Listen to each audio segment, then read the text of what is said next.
Hey, everybody.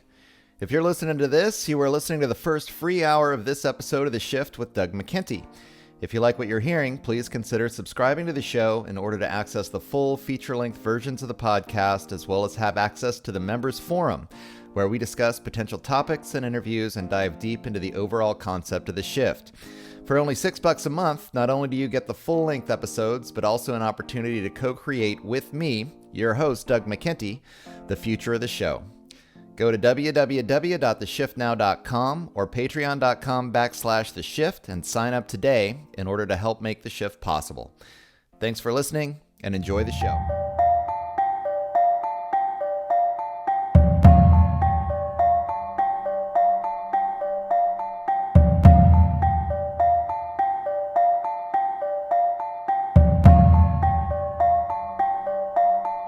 Good morning, noon, or night, wherever and whenever you are listening to The Shift. I'm your host. My name is Doug McKenty.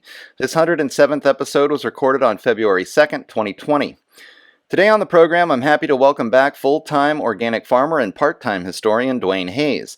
His new YouTube channel, The History of Propaganda, includes series such as The House of Truth, From the Embers of War, and The Captains of Industry, which describe the beginning of the progressive movement and its roots in an early 20th century think tank located at 1727 19th Street in Washington, D.C. For nearly a decade, this house was frequented by many now considered the progenitors of progressivism, including such luminaries as Charles Beard, Charles Seymour, and perhaps most famously, Walter Lippmann, now considered the father of modern American journalism. Though progressivism is often touted as a grassroots movement of the common person, struggling to overcome the naturally oppressive and alienating characteristics of a system of capitalism which centralizes the means of production in the hands of a wealthy elite, Dwayne's work provides a mountain of evidence proving direct involvement by the richest of the upper class in the funding and promoting of progressivism from its earliest inception. Dwayne posits through his work that the early progressive movement was born out of a public-private partnership, utilizing funding from the so-called captains of industry to infiltrate government policy-making institutions in order to promote a scientific socialism designed to utilize a planned economy combined with social engineering techniques to literally herd the masses in directions favorable to the upper classes. Providing primary source material, often produced by these very figures themselves, Dwayne is able to connect this small group of socialist innovators to elite foundations. Perhaps most disturbingly, associations with the Round Table groups connected to the trust of imperialist magnate Cecil Rhodes are uncovered. This partnership results in the promotion of an Anglo-American establishment seeking to empower the very forces of 19th century colonialism that the modern progressive professes to abhor. Dwayne goes on to reveal through his work a multitude of early progressive talking points that often include many of the policies often blamed on capitalist oppression. He exposes direct connections with this movement and Taylorism, which promoted the creation of the alienating factory system of labor in common use today. Not only that, but the House of Truth series also exposes connections with eugenics, as well as manipulative psychological techniques such as behaviorism in education and propaganda in journalism. Even the early technocratic movement, now threatening to subsume our very humanity in service to a transhumanist agenda, finds its roots among these progenitors to what has become the modern progressive movement. Altogether, this information suggests that progressivism and its anti-free market rhetoric may simply represent an upper-class response to populist and libertarian attempts to curb elite power through a philosophy of decentralization. Is it possible that modern progressives, believing their political philosophy is in contrast to imperial forces seeking to control the masses through capitalistic enterprise, are inadvertently promoting upper-class interests? Can it be that a well-crafted propaganda campaign imposed through effective marketing and ingrained educational practices utilizing behavioral modification techniques have caused many to serve a master they truly believe they are opposing? According to the work of Dwayne Hayes, the answer may very well be yes. Find out more on the History of Propaganda channel on YouTube, or go to www.bulletproofpub.com. As always, if you like what you're hearing, please like, subscribe, and share this alternative perspective on your social media outlets. If you want to find out more about The Shift, find hours of free content, sign up for the newsletter, or subscribe for feature-length episodes of the program, go to www.theshiftnow.com. You can also find my written work at the Populist Papers blog on Substack. To get involved with the conversation, you can find Doug McKenty on Facebook, and I'm also at DMcKenty on Twitter. Enjoy this nuanced conversation about the early history of the progressive movement. I want to thank Dwayne Hayes for his work and for agreeing to this interview, and thank you for helping to make the shift. Hey everybody, and welcome to this, the 107th episode of The Shift. I'm your host, Doug McKenty. I'm joined today by a documentary producer. He's got a blog as well, Dwayne Hayes. He's just put up a new series called The History of Propaganda. I hope to see more of this. And he's been diving really deeply into especially that period around 1910, 1900 to 1930, maybe thereabouts, when the progressive movement really got going. And then he's showing a lot of their relationships between the key players and the elite foundations, the tax-exempt foundations that were getting started during that same period. So it's just such a pivotal part of the 20th century. It really that period in history that has developed into the modern age when the elite foundations were started, and then we instantly see their influence in completely altering the education system, completely changing the healthcare system, and really kickstarting this progressive movement that has come to fruition, so much so in the last 120 years. And Dwayne has really been documenting the key figures behind this, the intellectuals and academics that were recruited, the propaganda that got started at that time and really pushed. Operant behavioral conditioning is a term that will come up, and he always cites the primary source material from which these ideas spawn. And if you've been doing this kind of, I'm starting to call it populist history, then you know that these guys, just like Klaus Schwab just wrote The Great Reset and the Fourth Industrial Revolution, if you go to their primary sources, then they tell you right there in black and white exactly what they're doing. And this time period in the 1920s, lots of pivotal books were being written that were outlining plans that came to fruition throughout the rest of the 20th century. So thanks a lot, Dwayne, for coming on. And you want to just give people a little bit about your background and history and why you're doing this work? Yeah, sure. First of all, thanks for having me on, Doug. I really appreciate it. Yeah, I've been absolutely. watching your work for a long time, and you inspire me often. And so when you asked me to come on, I jumped at the chance. Great. Anytime I can help with the shift, I'm going to be there. And so a little background on myself, I suppose. Um, I'm well versed in all three arts. Is probably the one thing I'm most proud of. I Hmm. started my life as a fine artist. I did a lot of art in school. Um, Eventually, I went into the utilitarian arts, which is the servitude arts like carpentry or plumbing. I got my Red Seal carpentry seal. So then after that, I had actually discovered the trivium and the liberal arts. And my life, in a way, has been the accumulation of all of these three arts. And I was not even aware of what I was doing, but it's given me a sort of a perspective and a way to attack history using the trivium Yeah. to sort of deductively go through this process of what we're about to go through today. I don't remember what episode, but when I had you on last time, I was looking for somebody to talk about these foundations, and you were actually one of the few people writing about it on your blog. Was that Mhm. out of the haze? I was looking Yep, for it. from Out of the Haze From Out of the Haze. it's actually my old website. So now you guys can find us at bulletproofpub.com Okay, and the history of propaganda on YouTube. great. We've just started a website. It's a accumulation of all knowledge. I've got a team going right now it's super exciting. There's some new people coming on board that we can't really discuss publicly right now, but it's exciting our team. So Great.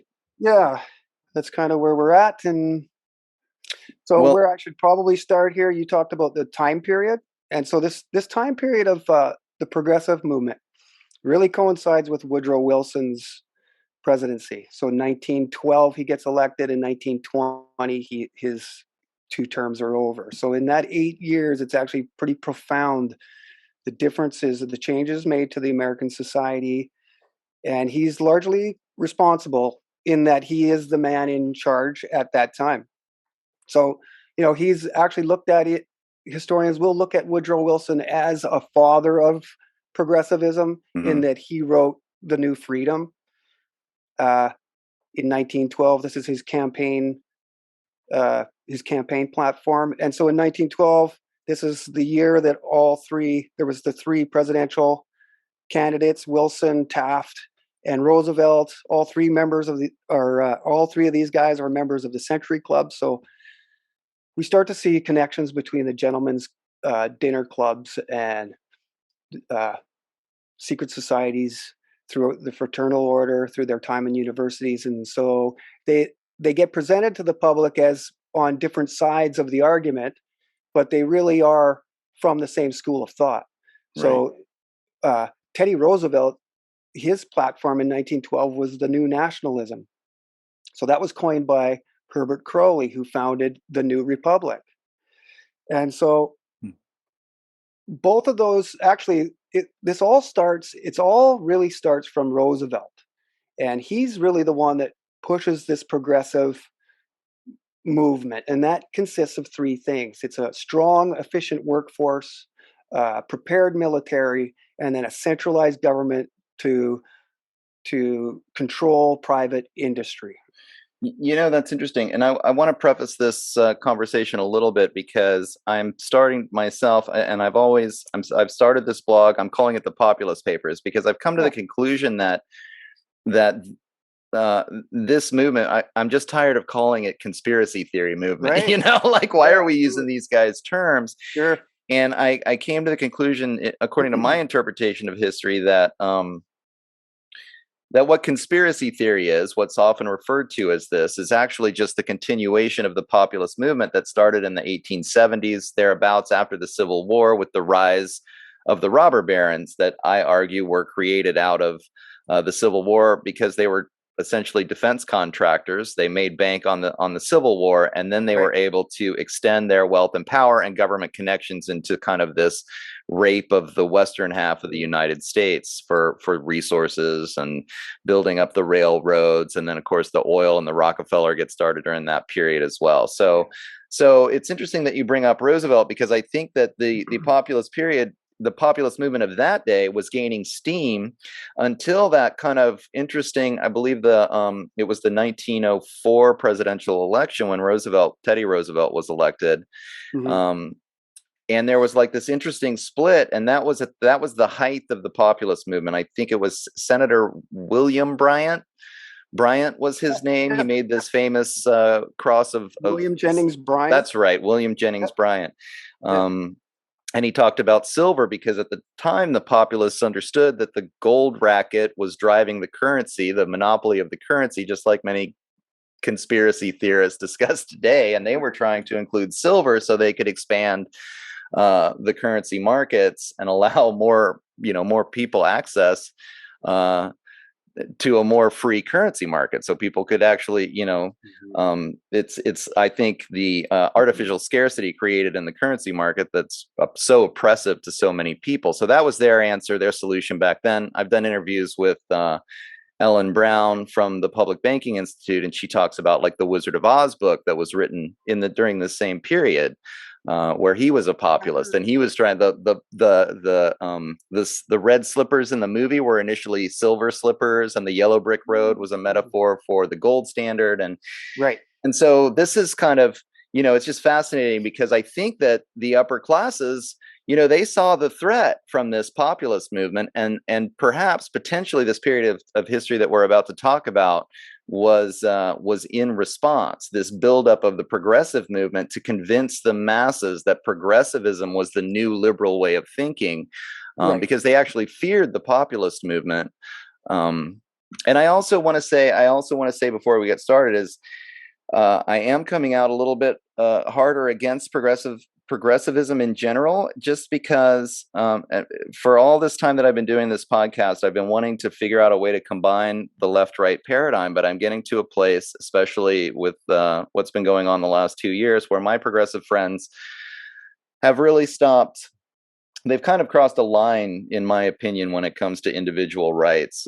This notion that people that believe in individual rights are selfish, that we should all. I mean, it's very clear to me that they've been falling in line with the technocrats, and we'll get into that history too. There's a clear That's all lineage. connected. Yeah. and Yeah. so just in terms of the lockdowns, the government's ability to do this, the masking, the follow the science, the experts, the whole line of argument, and the serious diminishment of the power of the first 10 amendments, the Bill of Rights, and in the American Constitution. This is very frightening to me. I mean, we're seriously going in a negative direction, and I think with my blog and more with the podcast, it's going to be like, look, it's not the libertarians, it's not the populists that have been pushing this late stage capitalism, this phase that where we're at right now. It's the progressive movement, and you can see it from the very beginning. So I don't want to take any more time, but I just wanted to give a little backstory to the conversation. So please, please go on. Progressivism is really an answer to the first and second industrial revolution. So you can already see a little bit of dialectic at play there. There's a problem, and progressivism is being inserted as the reaction or the solution to the reaction. They create the reaction through all of this. And so this is really where the expert comes from, this reliance on the expert that we have today, where you'll just read a headline and it says experts say. This is really, 100 years of hindsight now. This is really the sort of the conclusion of all of those ideas, those progressive ideas that were instituted into our society.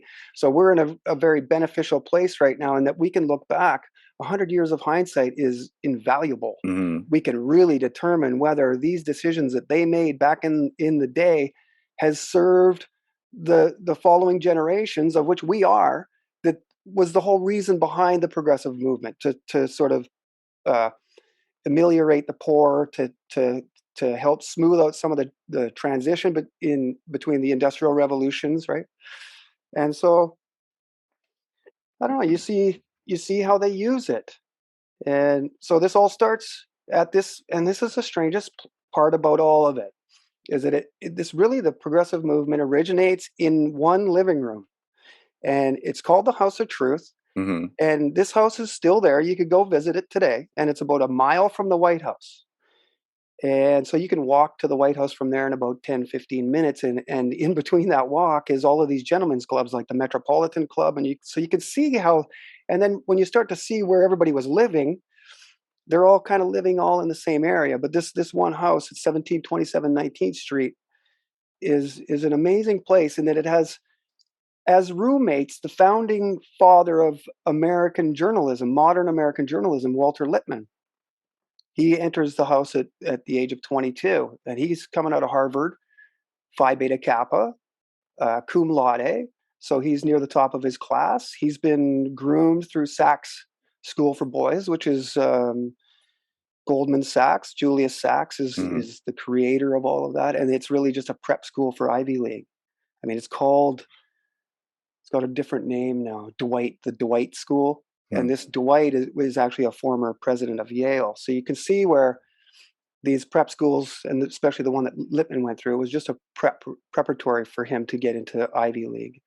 And so it looks like to me that Lippmann was really groomed. And so you can kind of see this faction coming out of the House of Truth, because you've got two Supreme Court justices there, in Louis Brandeis and Felix Frankfurter. And that relationship right there is worthy of a book or another program, because it's a mentor-protege relationship, but it's also admitted by Brandeis that it's a father-son, but also brother.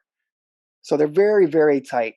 And the story of Frankfurter and Brandeis, because these two are considered, especially Brandeis, a founding father of American liberal progressivism. He's the one that coins some of the terms that are involved in this, like scientific management. He coins that. Right. So Frederick Winslow Taylor is the guy that creates this scientific management, trying to perfect this. This is part of the efficiency movement, because the progressive movement is really made up of these smaller little, like the suffrage movement is involved in there, the efficiency movement. Well, and this is so fascinating too, because then we're getting into like the ideas of Taylorism, which Yep. Ford used Yeah. in creating the Model Ts, and so we're building the modern factory system at the same time as we're coming up Right. with this progressive philosophy of Yeah. economics and cultural management, really. Yeah.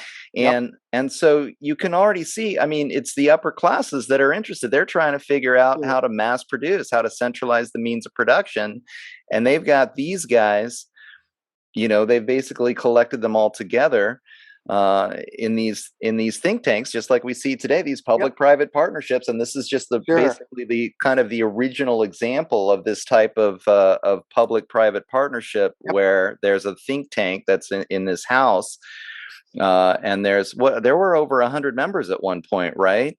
Of what? Within the House of Truth, or what was in the No, group? there was well, there was quite a few. I mean, The as far as Inquiry, that's the other group I the was. inquiry, yeah, there was over 150. But see, this is all related too, because, Okay, and we could probably diverge there, but we should probably stay sort of focused on the House of Truth, because sure. this story will evolve into the inquiry, because it all culminates. We were talking about 1912 to 1920. Well, the Paris Peace Conference is 1919, Hmm. and this group that you just mentioned, the inquiry, this is really the origins of the Council on Foreign Relations, the U.S. Intelligence Agency, the think tank, and all of these things. But both of these come out of the same milieu. And so when you really take a step back and look, you can see on one side, you've got an international progressive movement. So uh, they talk about self determination on a national level. This is what they talk about at Paris Peace Conference. And all of these countries, this is what they're looking for, is self determination. And this is what Woodrow Wilson is promising everybody. And this is another unattainable ideal, in that you can't promise everybody uh, self-determination, right? And so then you can apply this also to the domestic side, to the U.S. Domestic uh, population, right? That they then infuse these same ideas on that level. So we've got an international, and this is the creation of really the international authority that is the UN. This is how they do it, and it's all through appeals to empathies, which is what the progressive movement breaks down to, right? This is what we're asking people to do: have sympathy for those that have less, um, and try Well, and to. that's so exactly right. And I do want to spend some time when we get to it to talk about the kind of emotional manipulation that Walter Lippmann and others, the propaganda, they openly discuss doing this. So the Yep. appeal to empathy is what's going on, and that's where we get this term, I think, virtue signaling today. It's like, what Yeah. is actually virtuous? I mean, I understand that progressives are coming from a good place. But the question is, when you look at the history, have they been manipulated? And I think it's kind of clear, actually, when we see what these people were doing and saying and talking about at the time, Yeah. this was their goal. Yeah. And so the owner of the House of Truth, Robert Valentine, he's a founding father of the thought of industrial democracy. Okay. Now this idea goes over to Russia at the same time, and is implemented by Lenin and Stalin. And they actually look at Frederick Winslow Taylor, right, as in much the same way that the Nazis looked at Edward Bernays' book Propaganda. They Hmm. use these books, and at the same time that we're developing a factory system here, they're doing the exact same thing in Russia. And they're pointing to the same book, Frederick Winslow Taylor, The Scientific Management of America, and the USSR. And on the front cover of that book is a fasces.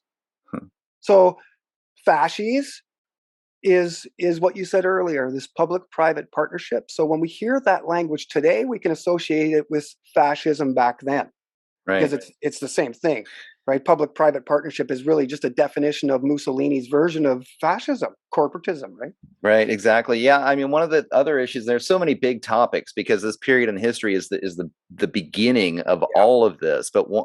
another issue that comes to mind here is that when people are thinking in terms of dialectic, and by that I'm talking about the political dialectic, the Hegelian versus the Marxist dialectic, we often Yep. think of this process of history where there's capitalism, and that's why progressives today talk about late stage capitalism, and then according to Marx, the antithesis was going to be communism, and then we need to synthesize. And in fact, the elites of today are talking about this concept of communitarianism, which is the Right. synthesis of Sure. capitalism and communism. Mhm. But I think I would say, at least according to my populist interpretation of history, and this is from Carol Quigley's book Tragedy and Hope, that Mhm. the elites, through this kind of progressive movement and this think tank, they were actually completely involved in the communists, the development of communism in Russia, Sure. Sure. fascism in Germany,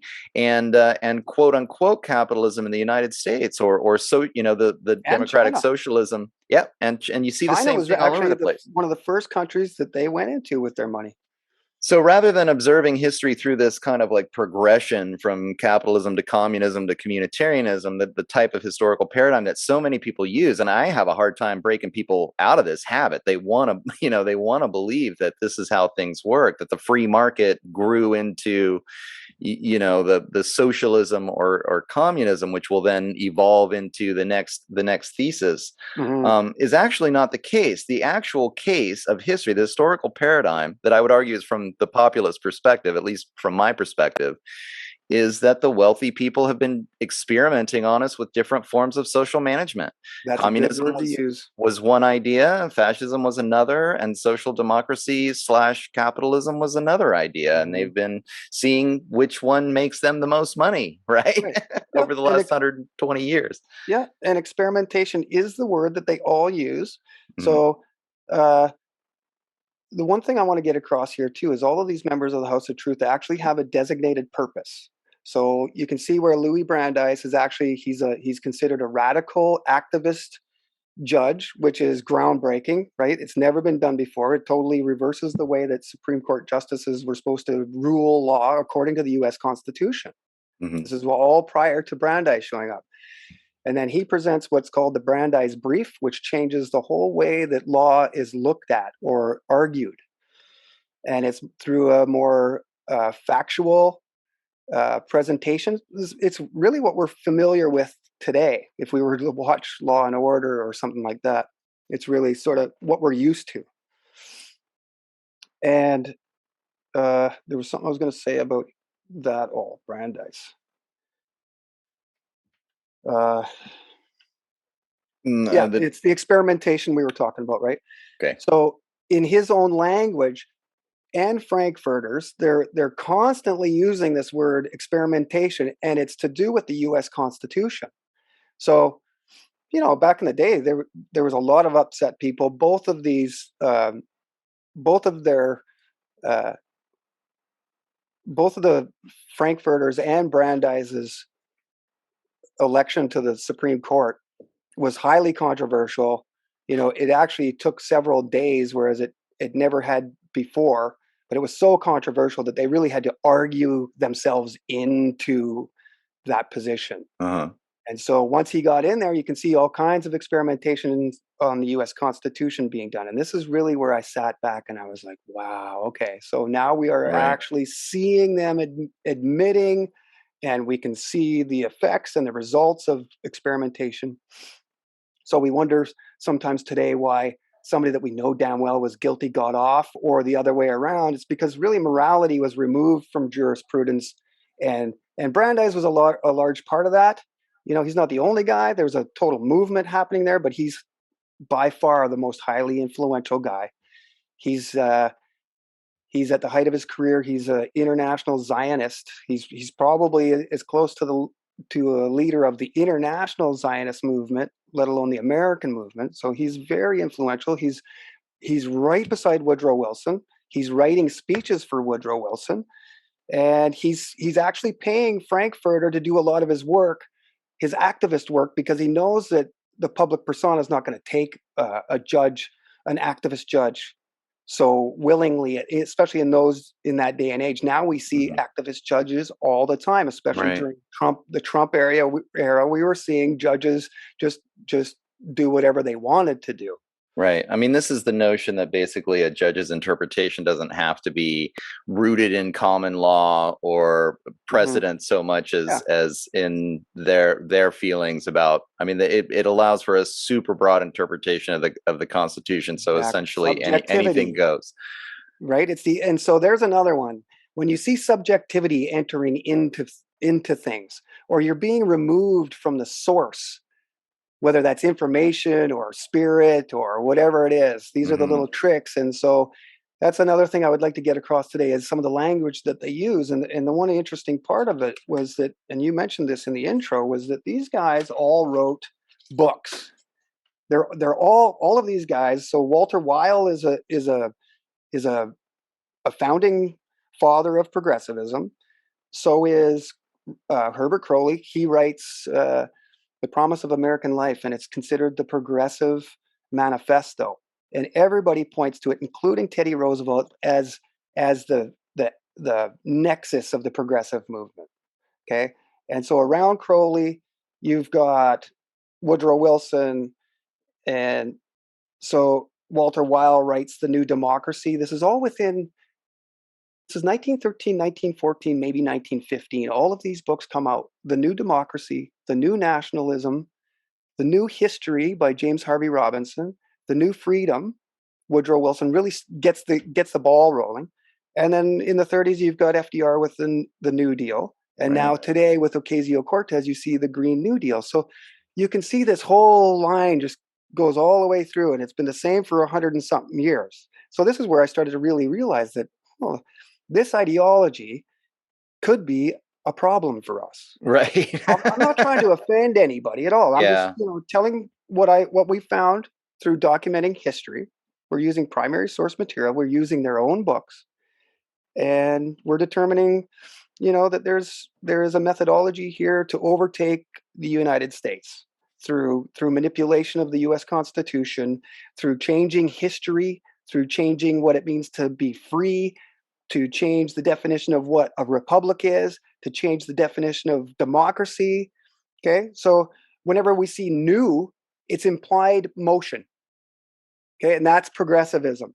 So Hmm. when you look at Hillary Clinton, she's running in 2016 against Trump. Her logo was a blue H with a red arrow in it, and that really indicates to anybody the symbology of progressivism. So I mean, it's not a surprise. I don't think that Biden and Kamala Harris are also progressives. So It's funny that even in the name, I mean, it implies this progress. yeah, So we're moving forward into a better place, which yeah, is, it links back to me. I've been thinking a lot about the utopianism in a lot of this too, or the idealism, where of course, I mean, it's it's easy to come up with an argument that presents, it's not even an argument, it's easy to paint a picture that says, if you do what I tell you, the world's going to be perfect and everything's going to be right, great, and right, this gets into, you get into in the series, in some of the videos, about how they're basically taking advantage of people's empathy. They're trying to hmm get them out of their logical brain and into this emotional space where they start to feel like they're good people if they believe in progress. And hmm it's all explained in these books. And whenever you want to get to it, I also want to talk about Walter Lippmann specifically, maybe Edward Bernays, but these guys are talking about, I mean, Walter Lippmann, I didn't even really realize this. I knew he was a propagandist, but he's considered the father of modern journalism. yes, and his He's book, Public openly Opinion, talking about right, and propagandizing yeah. people. So when you read this book and then you understand that they're actually using this in media studies, you can start to see why the media is so corrupted now, because this Yeah. has been their their school of thought, right? And so much of the same way that what they talk about is a universal liberal mind. So when we talk about a one world government, right, it's all going to break down to a one monetary system. It's going to break down to a one government, but it also, for all of it to work, the population has to be of one hive mind, and they chose the liberal mind. Hmm. long before the House of Truth. This goes back, probably 150, 200 years. And I bet you if I continue to research, this goes back thousands of years, just this approach Well, to liberalism I in actually classical feel terms. like what's happening right now in my bones, it feels more like people are talking about the potential rise of fascism right now. I mean, with the Hmm. lockdowns and the mandates and everything else Sure. that's going on, but it's not really like a national socialism. It reminds me a lot more of the French Revolution and the Jacobin movement. So that Right. does, going back 200 Yeah. years plus 230 years now, because Yep. they use almost the exact same kind of language, Yep. liberty, fraternity. Unity. uh yep, Right. the Unity is the other same. one, right? Yep, Now, that's what right. I'm finding, and I'm going to just say this, I don't care who I offend, but I've been going to rallies here in my hometown, and they're getting good. They're getting big, and it's like I Yeah. was down there for 2 hours, and the So honk. you're just so people know, you're in Canada. Of course, the truckers Yep, thing is going strong yep, right now. Yep. yep. And so, yeah, I don't know what I was going to say there. Well, it was going to be offensive, so. Oh, it was going to be. I don't remember saying.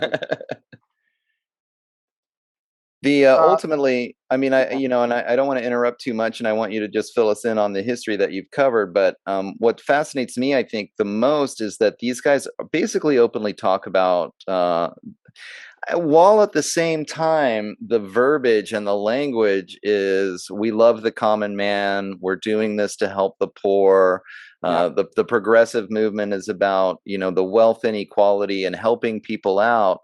And then behind the scenes, in their own language, they're talking about how the necessity of propaganda. I mean, it's essentially, I think, the Fabian socialism, this idea that behind the scenes, we're going to build socialism, and we're going to kind of manipulate or fool the public or engineer. It really is a scientific. This is when they start openly discussing scientifically engineering public behavior, and it's just way out in the open. Like they're not talking about individuals choosing progressivism. They're talking about using propaganda to manufacture yeah, progressivism.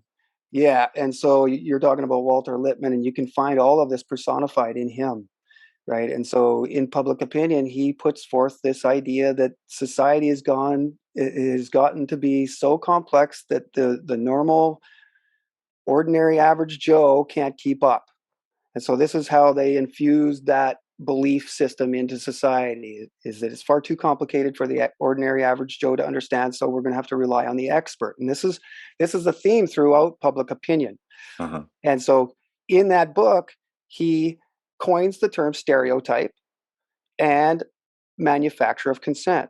And manufacture of consent, I found an earlier reference to that in the book before, Liberty in the News. So it's Hmm. actually, it goes back even further. If you wanted to find the source of that term and who coined it, it's Walter Lippmann for certain, but it's even earlier than most think.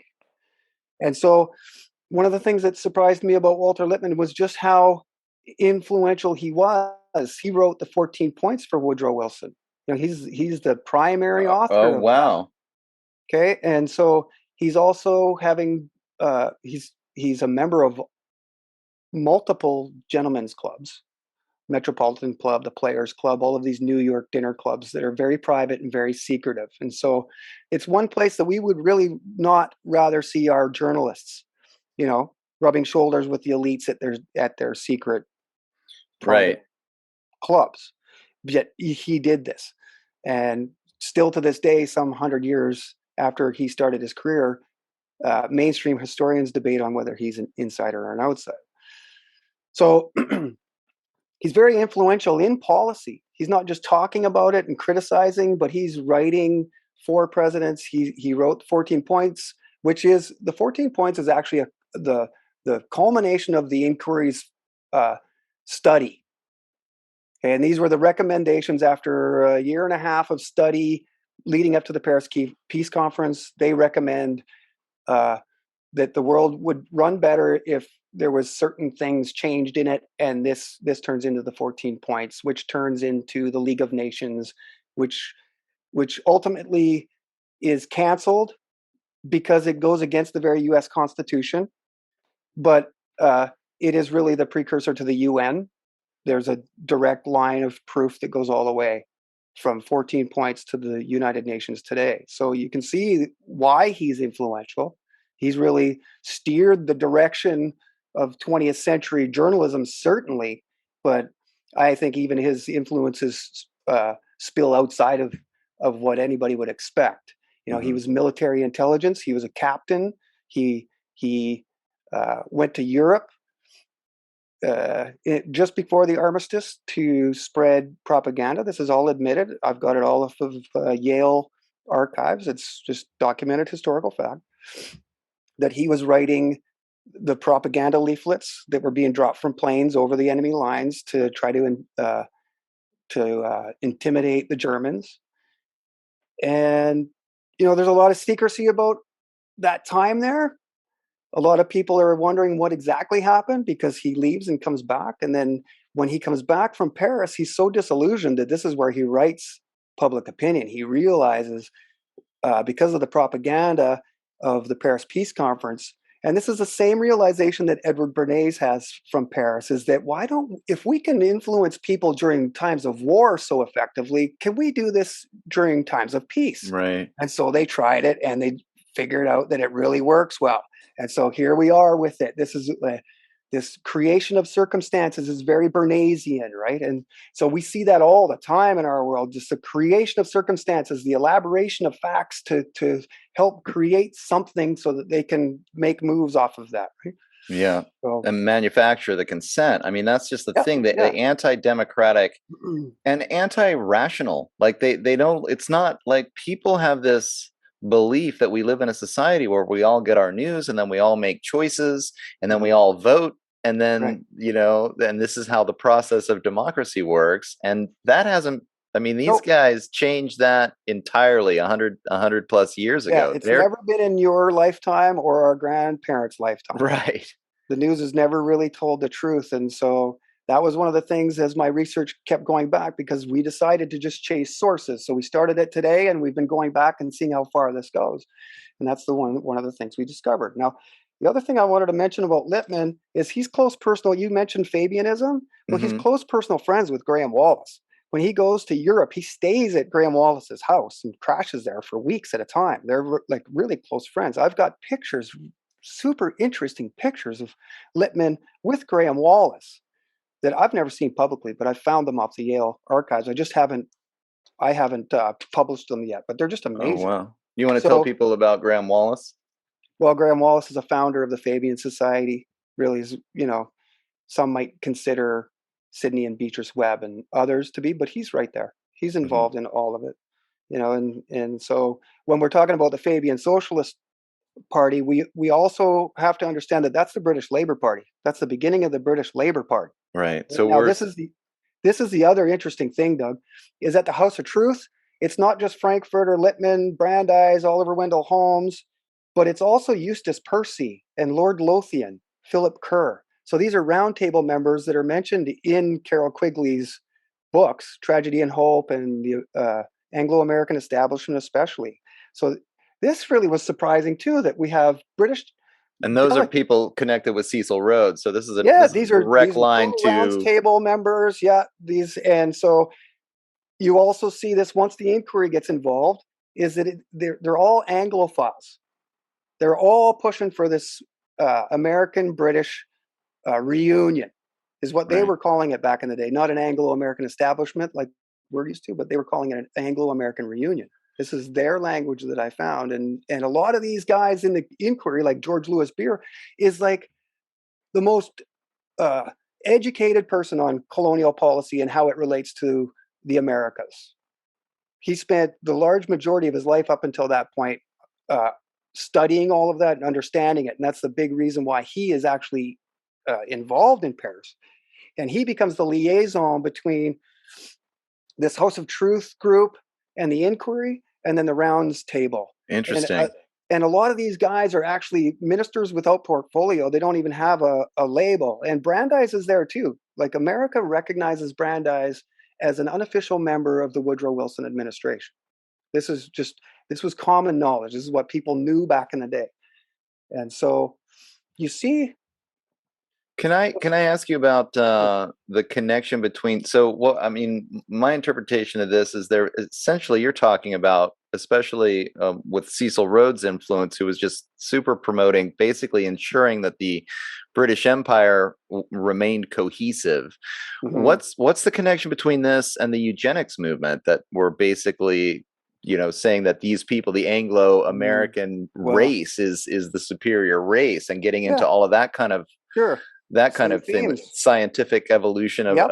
of all of the racial stereotypes that ended up culminating, of course, in with fascism in Nazi Germany.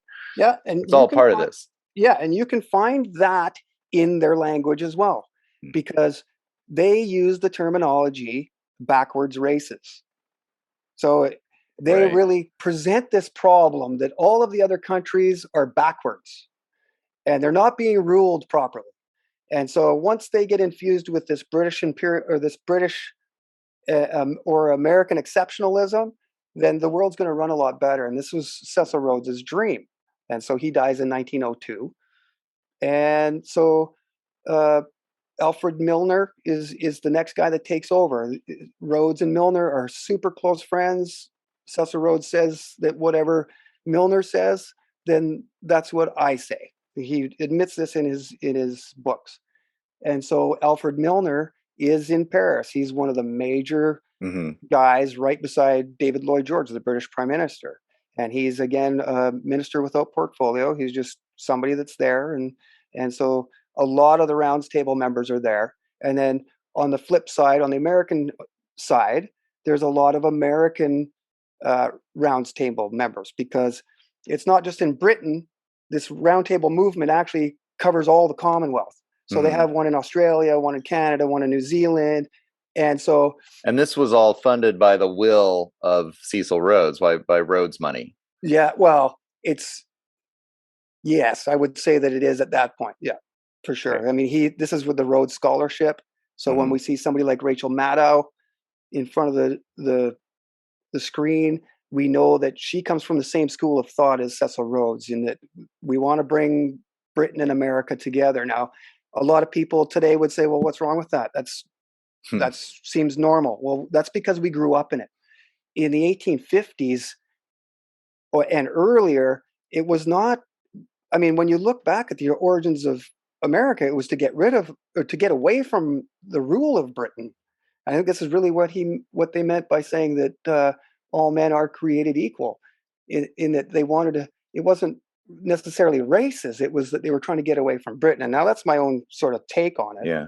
Well, You you know, talk about in one of the videos that it was sort of the beginning. One of the historians within the House of Truth was already going back and sort of revising the whole mythology around the American Revolution, and it kind of reminded me of a lot of what's going on now, where a lot of people are questioning, the motives of the founding fathers, for yeah, example, and right, getting away, well, they were all slave owners, which yeah, clearly is unethical behavior, but not focusing on the unethical or hypocritical behaviors rather than focusing on, like, yeah, but the Declaration of Independence does have some good right, ideas in it.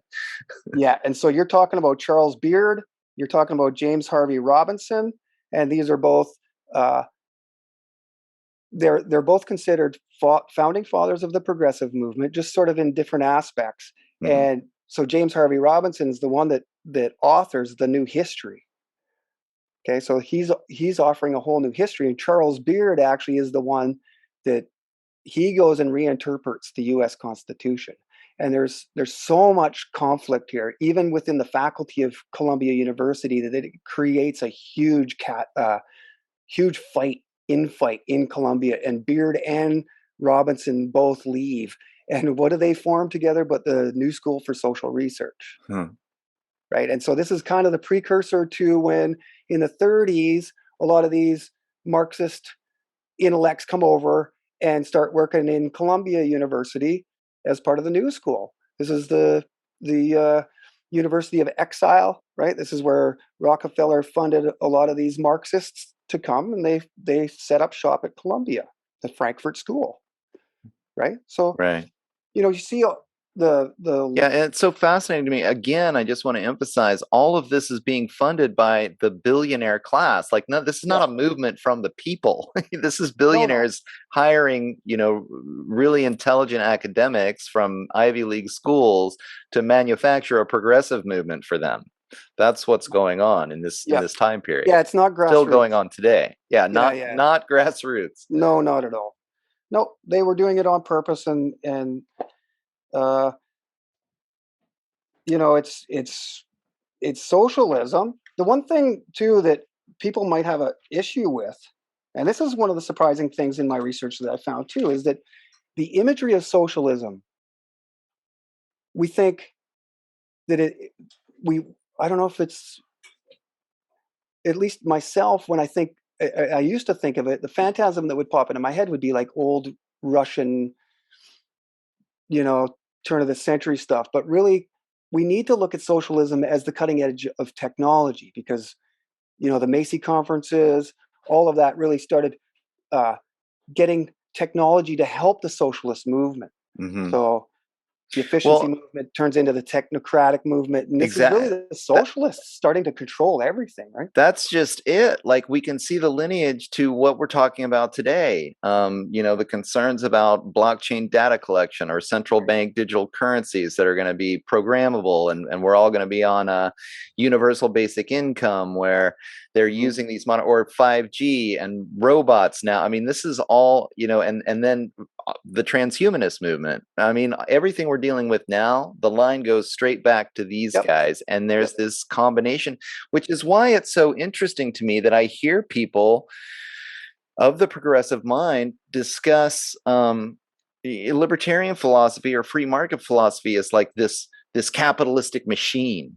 Right. Like, it's never been the free marketers that have advocated for this kind of behavior, but it's all over the social. I mean, Marx called it scientific socialism, and Right. he, in his writings, advocate essentially for social engineering. We need to eliminate the indigenous cultures of the place after the communist revolution and indoctrinate them with the new communist model of thinking.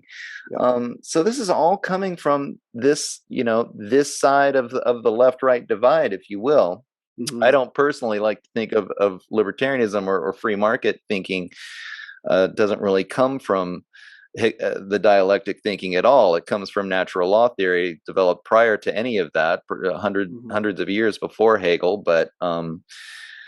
But this dialectic is alive and well within the progressive movement, and they're continuing to exploit Sure. these concepts, and it is the machine. It's consistently the machine. It starts with Taylorism, and it Hmm. ends with transhumanism, where we're all just plugged into the Borg, and Totally. and we're working for the man, Yep. And working for the the efficiency system. movement, and taking the rugged individual of prior to that, the rugged American individual who would uh, use his own labor to benefit himself. Now he's gone into a factory where there's division of labor, where he's only responsible for a little small part of something that he didn't create. Right. So we see this assault on the individual right there, but at the same time, we see the human for the first time interacting with machine.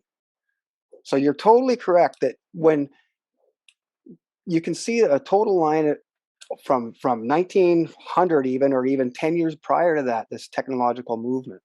Yeah. And today, with full spectrum dominance, total information awareness, the grid surveillance, and all of it. It's same with, Bowman is one of the other stories we get into, and he really helps create the international map of the world. And this is the origins of the surveillance grid, and just Right. having Smart the cities. whole world mapped so you can see everything on a military sort of level, right? Interesting. Yeah, Yeah. they made it so that you could see every detail along the shoreline, so you would know where the safest place is to land. They really looked at it. This is really the birth of geopolitics too, right? So this time period is really incredible. Well, and so much of these technologies now are dual use. They all come out of it's this Yeah. relationship with the military, and then the military industrial complex that kind of grows. It's I think it again, my interpretation is that basically it starts with the Civil War, But by World Yeah. War One, after every big war, these guys cash in and they have another huge pile of money and they start another, Hmm. another big social experiment, and then World War Two, and then Yeah. and now it's it seems to me that all they can really control with military money the direction that the technologies are going forward. I mean, this is how I think, actually it's a whole other question in and of itself, is how do societies advance or evolve technologically. But clearly our technology comes right out of the military, Sure. and then it's given to corporations that centralize the production, and then it gets out as a dual use technology to the rest of the public once the military deems it unnecessary for its military applications anymore. But it's Yeah. amazing to see these connections, and then those connections with the progressive movement, essentially. I mean, Mhm. with progressivism and these concepts of technocracy that have come right out of this period in the 1920s, right after World War One and right before World War One, where they really kind of started amping all of this social engineering and propaganda work and manufacture of consent, so that they're creating our culture now. Like, it's no longer, as you say, the rugged individual, which now gets such a bad rap. People Yeah. think of the rugged individual as I mean, I hear people talk about the individual, the rugged individual mythology, as those are the colonial imperialists who are enslaving the indigenous Right. peoples. And it's like, Yeah. actually, and that point that you make about alienation too, that's often blamed on quote unquote capitalism or the free market. And the solution is this sort of progressive utopia, but the alienation was actually caused by this efficiency movement Yeah. that was all part and parcel of the progressive movement from Sure. birth. Yep. It's really interesting to me. And the progressive movement is really a British idea. Hmm. It's not American. So 1850s is really the birth of the tax-free foundation. That's Peabody, right? It all stems from there. The ameliorate the poor was really the stated purpose there, and you can see that then America adopts that idea and they bring it over. And so I think this is really one of the ways that they thought that they could sort of put British and American thought in parallel and then bring them together. Mm-hmm. Interesting. Yeah, and so uh, when we talk about 100 years of hindsight and how this is beneficial to us today. There's a perfect example can be found in Standard Oil. Okay, now this uh, the antitrust, the Sherman antitrust movement. Okay, this was all part of the progressive movement, right? And trying to Well, moderate private companies. right. And it's so interesting that so many people think that, like, the robber barons stopped with the antitrust legislation, and the good guys won. And that, No, you're right, that was not yeah, the so case. The rich right. guys got richer off of all Well, of that, manipulated the whole thing. The progressive movement, or the populist movement, basically ended with that, because I think the propaganda at the time was that, oh yeah, it was sort of like that was their bone that they threw at the populist movement. We'll break up these big companies then. yeah, But then it didn't stop. It didn't end well, any of this. It was just getting started. yeah, and you look at Standard Oil, and everybody to this day, if you were to ask them, they would say, "Yeah, well, they curbed that kind of activity through the antitrust laws, and they had to break up Standard Oil, and so we won there." But that's not actually the case. John D. Rockefeller won large because what they did was they just split it up into several other companies, and so when you look at America today, it's dominated by three gas and oil companies: BP, Exxon, and Chevron. And those are all Standard Oil. They've just been renamed, right? So Right. he still has uh, a monopoly on all of that. It may not appear so, but a little bit of research and it doesn't take much, and you can see that nothing's really changed. Yeah.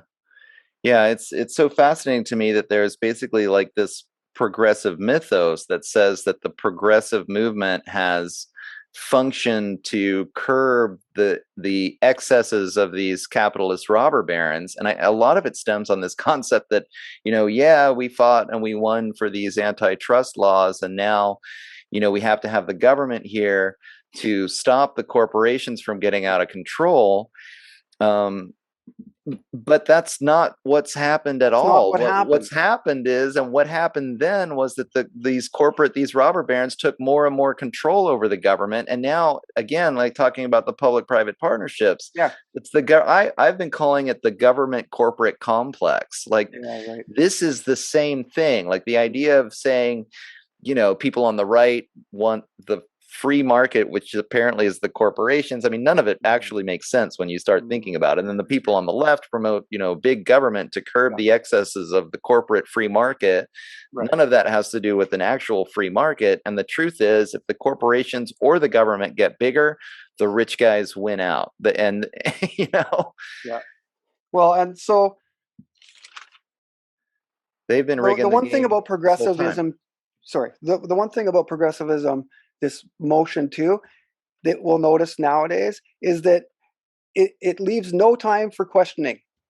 So we see that with a lot of these ideas that are being put into our society, like human caused global warming.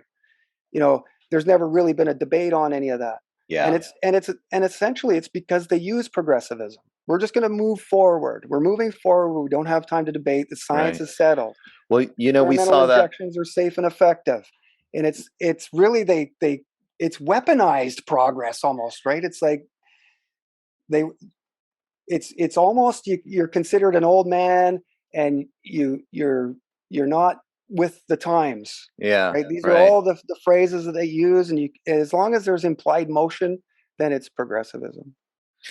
Yeah, I mean, we saw that with the lockdowns and the state of emergency and all of this. I mean, I was just shocked. I mean, they took away here in the United States, we clearly in the Bill of Rights have the right of assembly. Interestingly, they took our right of assembly away right before they implemented 5G, which I think there would have been some political pushback, some rallies going on if that hadn't been the case. But they took it away, and there wasn't a peep. There was no conversation. There wasn't anything other than exactly what you're saying. We have to work. We have to stand together as a community to fight this, the viral spread. And we don't have time to have these conversations and discussions. And so we have to put the democracy on hold, and we have to do what we're told by the scientific elite. It's sales tactics, right? Yeah. It's the same thing a salesman does. Limited time offer. Right. Right. Time's ticking. We've got to keep moving. And so what it does is it eliminates debate, and it eliminates other viewpoints other than that's dominant. And so when you own the media and all of that, it becomes very easy to establish narratives. And so, it's important to really see everything for what it is.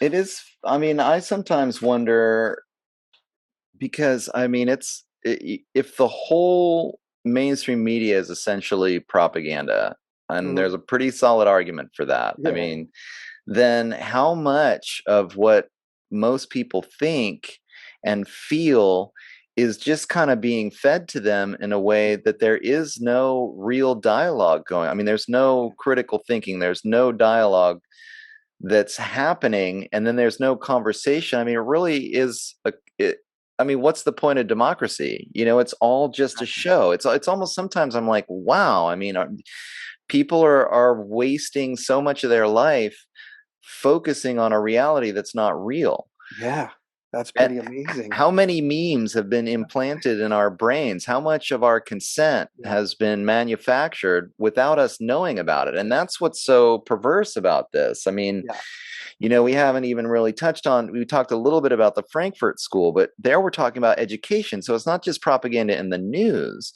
but they were really targeting the children in terms of, like, if we can get them at a young age. I just did an interview with Lynn Strawn Davenport, who's an education activist, and she's talking about, now they talk about cradle to grave control of how people think. They're trying to get the kids in preschool. They're trying to get them as early as possible into the system, but they're able to just manufacture what we think about reality from the time we get into kindergarten, at least until, and even through the university system, it's all plugged into the same thing. It's Yep. fascinating to think about what a different world we'd live in if these Yeah. people didn't Well, have I would such say that our control. society is largely militaristic. We're Yeah, compartmentalized. We're driving Hummers. A lot of the technology was developed from the military, and so we're we already have a mindset that's ready for war, whether right, that's with another country or somebody that opposes your viewpoint. This is really what they've grown is a population of people that are war minded, or you can really see it when you start to talk to progressives, or you know, people that really still trust the mainstream media. You can see how that really upsets them. yeah. Uh, I've had the so most, this is why we have such a disconnect, is because people are compartmentalized. yeah, This is what we call echo chambers, right? So they've just they've figured out that the proper way to communicate militarily is through compartmentalization and a need to know basis. And so, the same way that they wondered if they could use propaganda in peace times, they're doing that the same way. right. Yeah, So, that's actually fascinating to think about. And so much of this starts in World War One. World War One, they have a huge military apparatus with basically infinite funding. They really ramp up a lot of this concepts of psychological warfare and propaganda, and you see this whole progressive movement basically as an outgrowth of that. The same propagandists that were working for the U.S. military are the ones that come out and start applying these techniques on the general public in peacetime. And it's so right what you're talking about, the whole society. This is what I view it in terms of like, this is the patriarchal system, that the whole society is treated like it's a military mhm. project, and then there's a hierarchy, and the generals at the top, which are the billionaire class, basically can dictate to the rest of us what we're supposed to think and feel, and how we're supposed to act. And it just takes our individuality and our humanity out of it. But another thing that's fascinating to me about this, now that we're talking about it, is that part of the mythos of progressivism that I hear so often is that it's the free market that is militaristic and imperialistic. Right, And right. it's like, this is all coming from the progressive movement. All of these ideas and all of the money that's funding all of this is coming from the billionaire class. So this has nothing to do with anything free market. And these are the same imperialists, like you talk about the Anglo American establishment. It's all centered around British imperialism, Yeah, basically. I mean, yeah. it's continuing the process of British imperialism. Total And colonialism. yeah, Like, if you want to keep going, yeah, that's right. exactly what That's the we are whole experiencing. The lineage. modern version of colonialism, Hmm. American exceptionalism, right? Yep. And that's the function of the smart cities and the new central bank blockchain technologies to Mhm. collect the data. I mean, it's just all part of the same lineage Mhm. that goes back to feudal colonialism, just like you're Yeah. saying. And the progressive movement is right smack dab in the middle of this. This is the tool that they're using to colonize uh, the members of the empire, the serfs in the empire. Yeah. And so, one important thing probably to get across to people here, especially today, nowadays, with what is going on, is that they viewed, and this is written in their own books, multiple places that I've found it, where they point to the U.S. Constitution as the biggest obstacle to an international organization. So when they're trying to implement the League of Nations, they're talking. When I'm reading James T. Shotwell's book, he's a member of the Inquiry. He's the historian librarian. He's really in the rooms, and he wrote a book called At the Paris Peace Conference. He says the term New World Order several times. This is just normal language. Right. Uh, the New World versus the Old World. A lot of these guys write books. Like Bowman wrote a book called The New World. In Wilson's New Freedom, the first chapter is The Old World Changeth, right? And this is where he gets the famous quote. And so when James T. Shotwell, he's like the main author of the International Labor Organization, because these guys are very interested in labor. And so Right. he even says he's credited as being the primary author of the ILO. This is documented historic fact. It's James T. Shotwell. And he says several times in his book that it was the toughest part of the whole thing was to overcome the US Constitution, because all of the other countries in the world didn't have a constitution.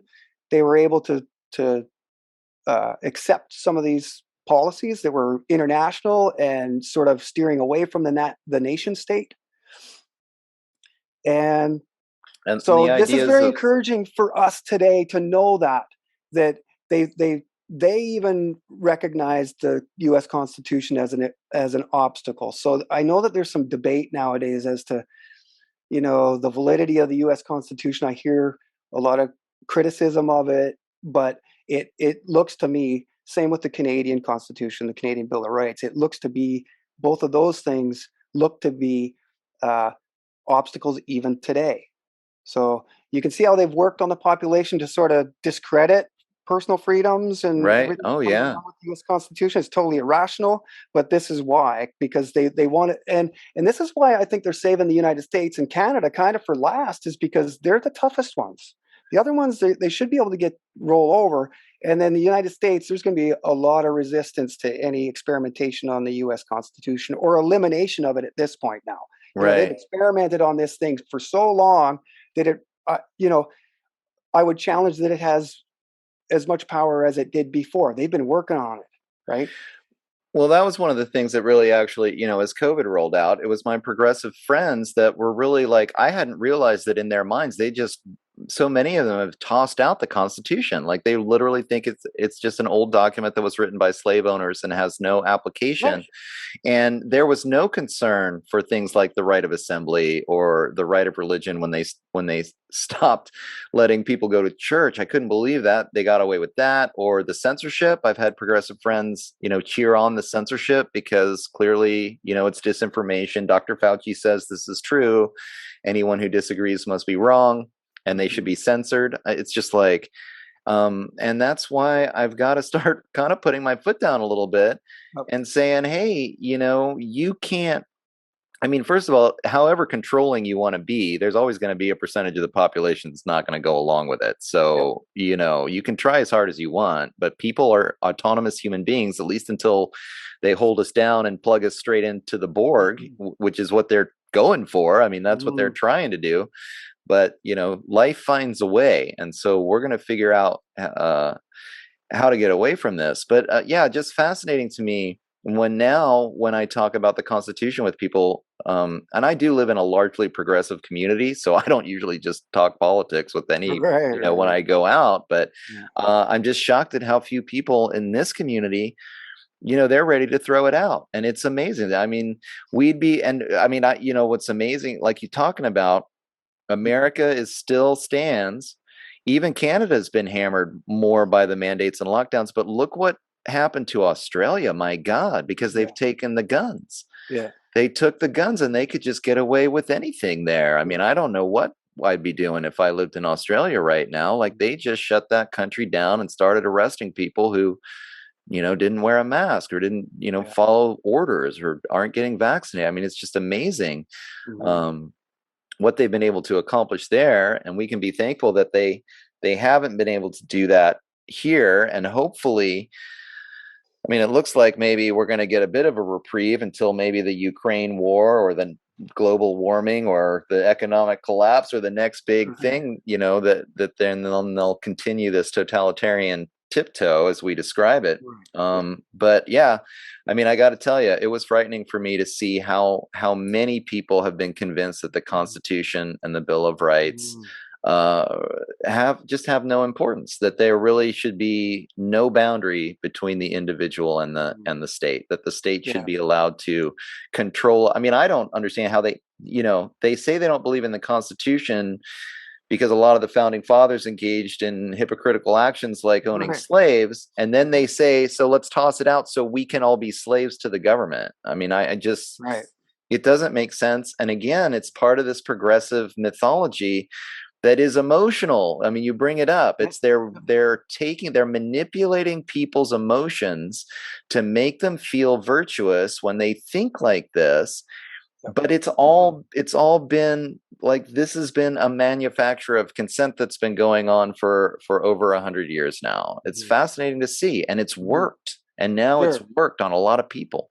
Yep. And progressivism, it works in a lot of different ways. So when we look at the difference today between the definition of classic liberalism Right. and what it is today, you see the meme. There's a Hummer vehicle beside a Volkswagen, and the bumper stickers on it are different, and so we wonder how the definition of liberalism changed so much. Right. Well, these guys had a big part to do with that. So uh, Walter Lippmann in the 30s, they have uh, a it's a it's a meeting that they have. I can't remember the name of it. It's a funny name, but it's named after Walter Lippmann. Mhm. And so they have this week-long meeting or something. Karoke Walter Lippmann, I think. And this is where the birthplace of the term neoliberal comes from. Hmm. And so he starts affecting the definition of conservatism later in his career. In the 30s, he starts going after that definition after already flipping liberalism into the progressive sense of it all and Right. away from the classic liberal. So we've gone from, because classic liberal is more of the negative rights, so power to the individual. Right. I mean, that's But the yeah, now we what the look at the Constitution liberal, is based on. yeah. But now we look at the definition of liberalism as strong centralized government, which is a total flip, Yeah. right?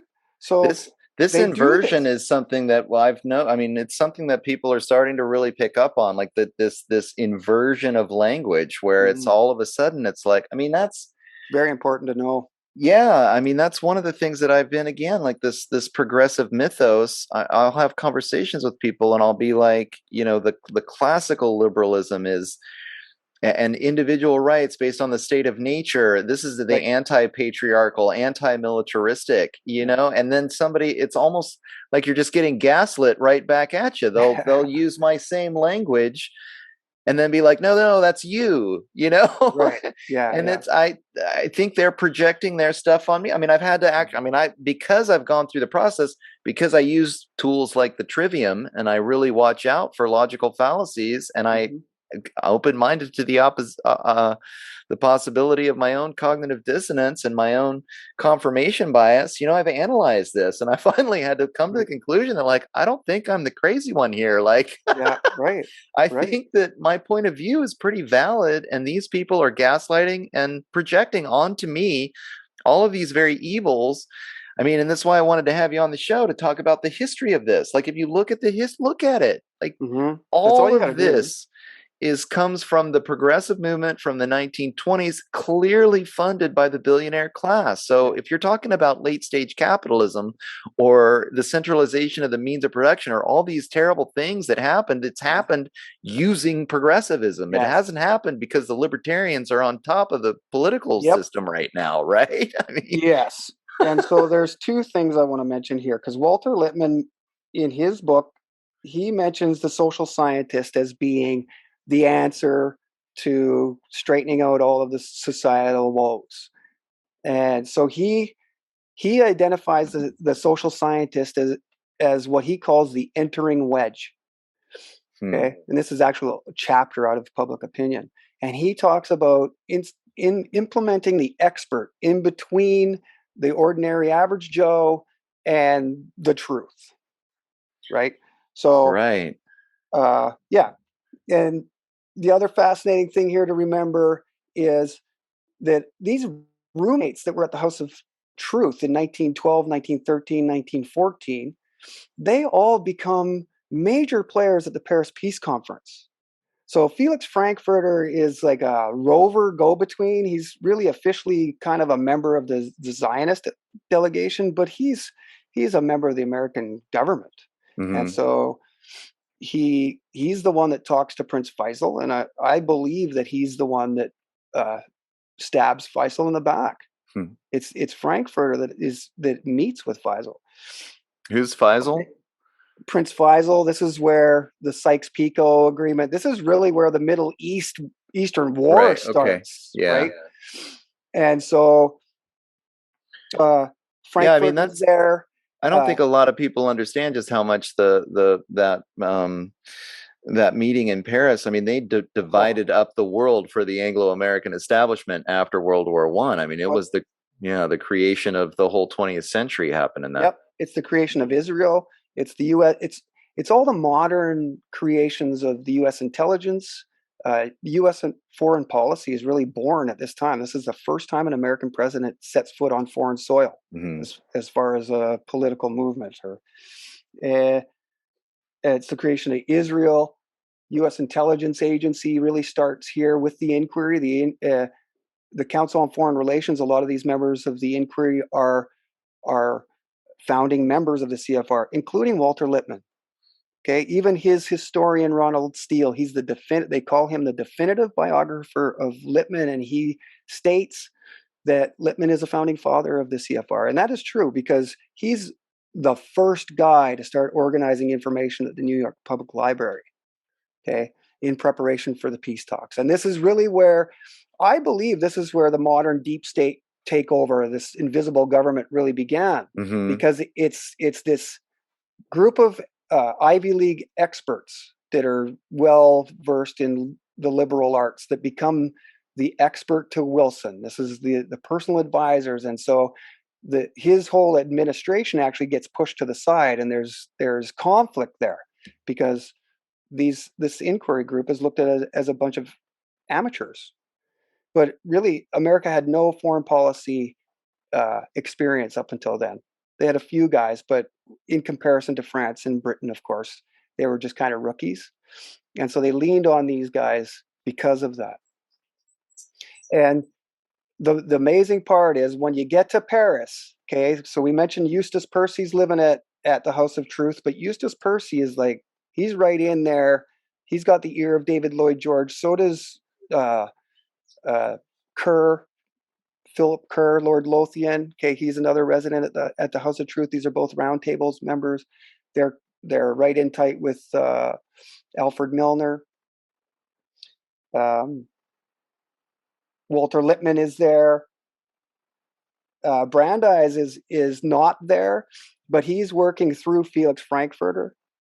And a lot of these guys, Loring C. Christie's a Canadian, but he's also a resident at the House of Truth. Now he's at Paris, and he's the Canadian Prime Minister's right-hand man.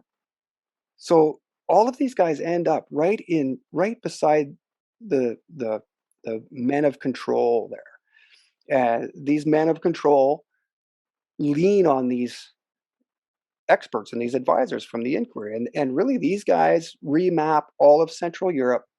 They really remap the whole world. They're really the authors of the Second World War because they write the Treaty of Versailles, and that's obviously meant to start another war. The way that they pinned Germany down and wouldn't let them free. It really caused, the rise of Hitler when you really look at it, and the Second World War. So if you are listening to this, you are listening to the first free hour of The Shift with Doug McKenty. For access to the full feature-length versions of the podcast, go to www.theshiftnow.com and subscribe for the audio version for just $6 a month. Access the full-length episodes in video form through rockfin.com by subscribing at the Shift with Doug McKenty landing page. For $9.99 a month, you gain access not only to The Shift, but also all other premium content material hosted on the platform. Find out more at www.theshiftnow.com/store. Detoxify your body, decolonize your mind, make the shift. It is kind of funny. I've had the same experience where it's like, I remember as a kid thinking that was weird. and then when you get older, it's sort of normalized behavior, and that's the way things are. And I don't know, then you start looking into some of these alternative ways of thinking about things, maybe having some discipline about applying the trivia method, and you're like, no, that was weird. That didn't make any sense when I was a kid, and it doesn't make any sense now. Even U.S. foreign policy, it doesn't take a genius to see that this isn't right, and this is probably what's causing a lot of the people to have to flee their homes in the Middle East. Yeah. Right. And so, even when I was a kid, the Israeli-Palestine conflict, it was fairly easy to see, but we just sort of looked the other way. And So, maybe one of the last things I want to say here Hmm. is to do with that. And we're talking about American foreign policy. And so what we actually call that today is Wilsonianism. Hmm. Okay. So Right. uh, the uh, the amazing part about that is that Wilson he's the first president to travel abroad. This is the birth of American foreign policy. Okay. And so his brand is called Wilsonianism. This is really the progressive variant, right? A prepared military, and then uh, a populace that is efficient in the workplace. And so the interesting thing to me that I found was that Wilsonianism is still used today. This is really the heart of American foreign policy. But Woodrow Wilson is identified personally as a racist now. Hmm. His name has been taken off the School of International That's Studies at right. his alma mater at Princeton. But his concept of Wilsonianism, deeply racist, continues today, right? And the connection goes all the way to PNAC, right? The Project for a New American Century. It all comes from there. Right. So, Well, that's there's sort of another, really the interesting. neoconservatives and the neoliberal. Like, Yeah. where's the language twist there? I mean, to my mind, they're about exactly the same. Yes, they are. Yeah. And so that meeting that Walter Lippmann had and the birth of neoliberalism, there were some interesting characters there too. And so you can see that he had some deep influence. You can see why Walter Lippmann's considered today as the founding father of American modern journalism, and how Public Opinion is the number one book on media studies. Yeah. And so you can see now why uh, the media is the way it is, because the TV anchor that you're listening to is schooled on Walter Lippmann. Now, the other thing about Lippmann is that there's never been anybody like him. There was never anybody like him before, and there's never been anybody since like him. Uh, but I think with this latest Joe Rogan thing, is I think that they're trying to create another Walter Lippmann, because Hmm. I'm sure they look back at Walter Lippmann and go, that was effective. Right? Right. He had Today and Tomorrow, a syndicated column for like 30 something years. People would say, well, what does Walter say, honey? Like, he Hmm. was really that deep influence. There's never been anybody with that kind of influence since. And so I see Joe Rogan kind of in that role, because when you look at his influence, it's like it dwarfs everything. Yeah. Right? You could combine all the mainstream media together, and he still dwarfs them and his viewership. So I don't trust Joe Rogan, and so I think that this is really what they're trying to do, is they're trying to recreate, you know, Interesting. Walter Lippmann's influence, and just having everybody go to one guy. And you could definitely see where people would say now, well, what does Rogan say? Hmm. Hmm. What does Joe Rogan say? Because he's being so attacked now, and that raises sympathy for him. Right. So people have empathy for Joe Rogan now, and they'll defend him. And so I think as we go forward, Doug, watch to see if they really try to put Joe Rogan into this position as premier, sort of modern version of where journalism is going. Yeah. So, This brings up such an interesting. I mean, we don't have any time. We got to wrap it up here, but I think I'm a little bit more sympathetic to Joe Rogan in that I think mhm, he was just a common Joe. He probably believed most of the propaganda. I think he still believes most of the propaganda, actually, but I think mm, that because he does the show, he's actually talked to enough different people that like the doors opened a little bit for him, and he's allowed a few of these guys on the show like Dr. McCullough and Dr. Malone, and yeah, now he's he's right. he's actually taken the heat for it. But we'll Mm. see. It's such a difficult world, because of all the manipulations happening. It's actually really difficult to wade our way through, right? I mean, how do we Well, figure out what's I would, authentic and what's not?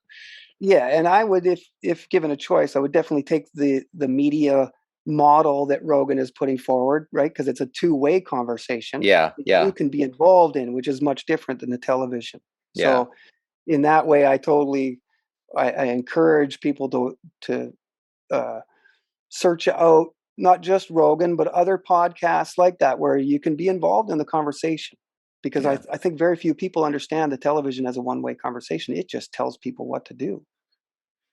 Yeah, You can yell at absolutely. it all you want, but it's not listening. So, you know, Well, cool, Dwayne. Thanks a lot. Yeah, I've yeah, held buddy. you on long enough. I don't know if we can do it anymore, but I Yeah, yeah. really appreciate the conversation, and I'm really happy actually to make these.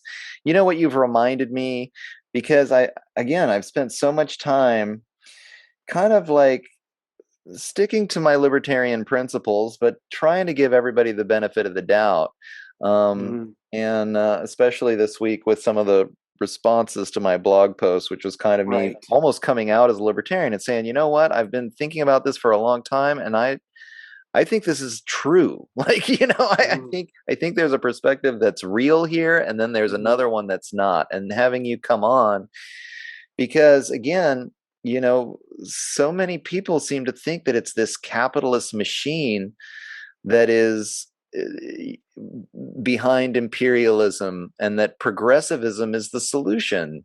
Yeah, like And capitalism is the motor behind it all, yeah, right? When it's and actually not. when you look at the history of it, it's just so clear. It's like these guys, it's the rich billionaire class that captivated them and monopolized the markets in the first place against the libertarians and the populists that were trying to fight them at the time. Mhm. Mhm. They were able to amass wealth and power because of their connections with government, and then they started to use that wealth and power to manipulate the masses into thinking that slavery actually is freedom. Up is Yeah, down, and now and so that's what we're dealing with. yeah, we have 100 years of allowing these people to live out of public purview, uh, constrained only by their own imagination, Yeah. right? So here we are 100 years later, and we can see the results, and it's actually all we need to do is just evaluate, and it actually is fairly easy to see where we need to fix things, replace things, keep certain things the same way, right? I think we're at a critical point where it's important not to tear everything down because that's what they want us to do. So we need to identify where exactly, uh, we need to first identify the problems and eliminate sort of almost surgically, like you were removing cancer, right? Right. You identify where the cancer really is, and you start to take it, and then you can reevaluate your institutions, because I don't think we can live without institutions. Even in anarchy, you're going to have education, Yeah. you're going to have institutions, and Right. so institutions don't have to necessarily be a bad word. No, exactly. I just, then that's where I get into the concept of decentralizing these things, though. Yeah, right. I think the Yep. issue is when that they become so centralized that it's easy for that psychopath eventually is going to find their way to the top of the pyramid, right? I mean, Mhm. so the more decentralized you can make these kind of choices, you can still build large institutions. They just, You can't. got to watch who you put in charge of them. Yeah, Right? Then you have to yeah. pay attention, you gotta be involved in your political process, and then these things And are far less likely to happen. I really think that the institutions really shouldn't grow larger than the city level. I mean, that's kind of where I'm at. I think that when Right. you are controlling them, even the states, I mean, cities actually exist. You can drive, you start seeing buildings, and there's a lot of people here, and that's a city, right? But a Yeah, state yeah, is just somebody drew some lines, yeah, or the yeah, federal right, government, like we just drew some lines on a map, like, like yeah, Bowman, like you're yep, talking yeah, about. exactly. And it's just a kind of a way to distribute power. It has nothing to do with what's actually there. So like within the Mm, city, within your community, and within even a big city, 10 million people or 20 million people, uh, you know, you can have large institutions, but at least it's like a part of your local culture. It doesn't have to grow bigger than that. It's not a transnational corporation or, mm. a government with a massive military that can Yeah. conquer Well, the I think world. if we were to learn from our history now, right, we would understand the red flags as they start happening this Yeah. time, right? Whereas, well, I would say that the population knew then too, but in much the same way, they were suppressed. Yeah. So Yeah. we have one advantage over them in that we have the internet and we have the ability to get all kinds of stuff, to make an argument. So, you Right. know, Well, cool, Dwayne, and All right. we'll be posting this one up on the internet, and Okay. hope a lot of people check it out. Do Yeah. you want me to send people to the history of propaganda on Yeah. YouTube, and you give out your website again, Yeah. maybe? There's 3 places you can actually come Okay, find us. If you want to encourage our work, go to bulletproofpub.com. Uh, and then History of Propaganda, we're on YouTube. And then also our farm, Hell's Half Acre Farms. You can find us on Facebook. okay. And so, yeah, I really appreciate the time, Doug. Yeah, I do too. Thanks for coming on Totally. and having this conversation. I think it's Mhm. actually kind of important. I think that Totally. people got to, you know, it was exciting to kind of get back to the trivium and get it all back to the trivium, because it really is understanding the logical fallacies is the solution to not being brainwashed by the stuff that people are being affected by so much every day. And once propaganda becomes ingrained, it's actually just a bad habit to break, you know? Mhm. Um, but Fallacies are also, critical. yeah, and also just to get the history that you've been uncovering behind the progressive movement to show how clearly the upper classes, the predator classes, using this movement to implement technocracy. That's To what we're this dealing day. with. To Yeah, that's this what we're day. dealing with right now is a clear Yep. and present danger, and they've been doing Yes. it for 100+ years now. So Yeah. And the parallels between 1918 and now, pretty right, are crazy, actually. incredible. Yeah, no doubt. So this is why this understanding this era 100 years ago is important, because we're going through it again. Yeah, So totally. once we understand that, we can recognize today for what it is and then make the proper decisions and maneuver properly. Cool. So, Well, all right. And I'll thanks, let buddy. people know, yeah, they've been listening to The Shift. I'm your host, Doug McKenty, and you can find my stuff at www.theshiftnow.com. I've also just started writing the blog at the Populist Papers on Substack, so you can sign up there and have everything that I write go straight to your inbox. And of course, my stuff is on Odyssey and Rockfin and YouTube and all of your favorite podcast hosting sites, so you can check me out there. But theshiftnow.com is a place to go. You can sign up for the newsletter. All right. Sounds good. Thanks everybody Yep. for watching, and thanks, Dwayne, for coming on. Great conversation. Keep up the good work. Peace, Doug. You too.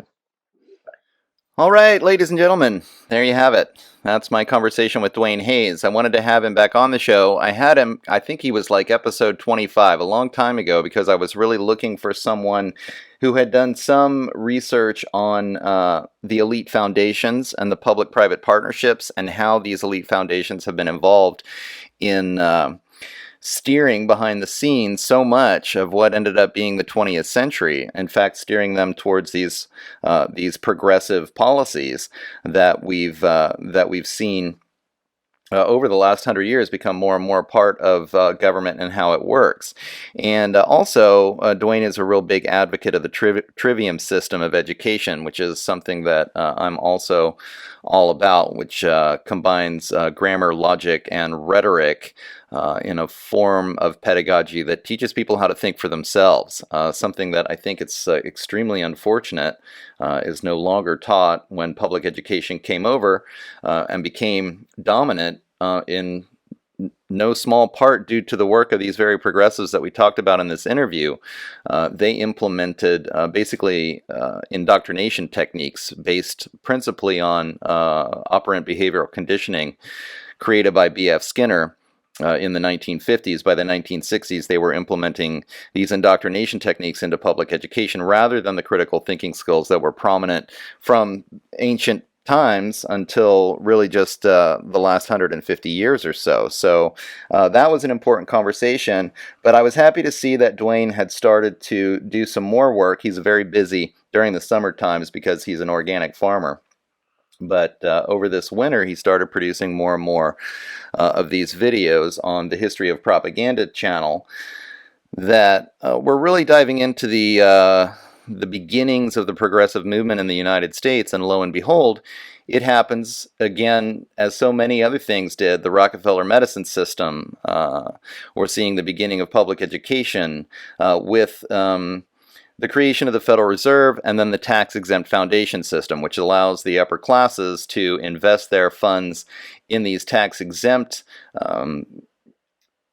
foundations that allow them to tax-free essentially engage in all manner of social engineering, as I think most of us know, although a lot of people still think they have these for some reason. And for some reason, a lot of, well, maybe not so mysteriously after you hear this interview, a lot of progressives really believe that these foundations have only the most altruistic um, um, reasons for existing, and that these billionaires who apparently make their money through cutthroat capitalistic tactics suddenly become these incredibly charitable human beings once they establish one of these tax-exempt foundations. But right after that, we see the development of this organization called the House of Truth, and then these groups of socialists that start to meet and develop, and they're writing books.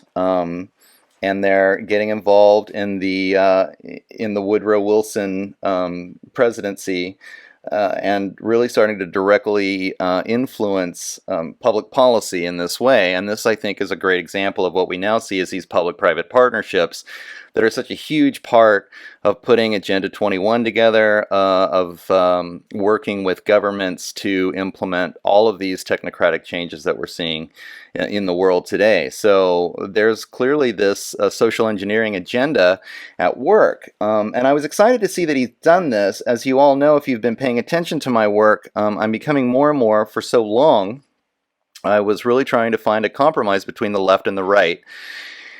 And I just haven't been able to become convinced that certain libertarian principles, especially the non-aggression principle, suddenly become this capitalist system of colonization that I keep hearing over and over again from my progressive friends. And I've been involved, I wanted to let you know, in this Facebook page called Compassionate Anarchy, probably for like 10 years. And I wanted to get on this anarchist page because I was hoping to kind of really get the arguments from both sides of the most idealistic type of both progressive and capitalist. You know, both sides of the left-right paradigm, and what are the arguments to say that one is superior to the other. And more and more, you know, there was this constant conflict between the anarcho-capitalists and the anarcho-communists, which just kind of blew my mind, because it's like, how many anarchists are there in the world? Shouldn't you guys all just be working together to decentralize the state? But no, you know, they have to argue with each other constantly. I'm seeing the same thing in the what I'm calling now the populist movement amongst those of us who have woken up to the propaganda that's so dominant now in the narrative, in the corporate narrative, and are trying to figure out ways to solve this problem. Like, what are we going to do to liberate the masses from this incredible misinformation campaign that we're exposed to daily if you ingest any of this corporate government media that is feeding the misinformation and not giving us the full picture, and not asking us to make choices for ourselves, but instead, again, indoctrinating all of us with a particular point of view that speaks to clearly this upper class agenda, right? And so going back during those conversations and that left-right paradigm debate, it just started to become more and more clear to me that the progressives had, like, or the anarcho-communists in this scenario had a mythology about free market capitalism that just, I could never see that it was actually true, and yet they were dedicated to it. I mean, if you doubt this historicity, this paradigm that, you know, if you have a free market, there's a dog eat dog world out there.